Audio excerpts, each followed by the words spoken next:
Ang tanong tungkol sa araw ng pamamahinga. Isang araw ng pamamahinga, dumaan sina Jesus sa triguhan. Nagugutom noon ang kanyang mga tagasunod kaya nanguha ang mga ito ng uhay ng trigo at kinain ang mga butil. Nang makita ito ng mga Pariseo, sinabi nila kay Jesus, "Tingnan mo ang mga tagasunod mo. Ginagawa nila ang ipinagbabawal sa araw ng pamamahinga."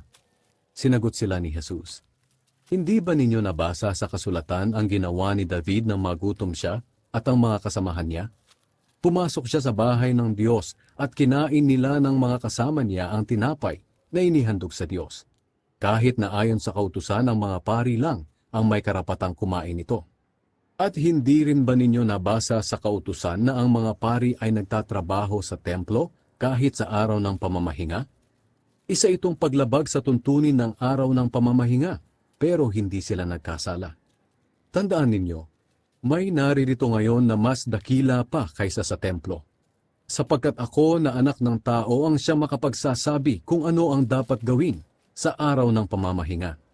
Kung alam lang sana ninyo ang ibig sabihin ng sinabi ng Diyos sa kasulatan, "Hindi ang handog ninyo ang hinahangad ko, kundi ang maging maawain kayo."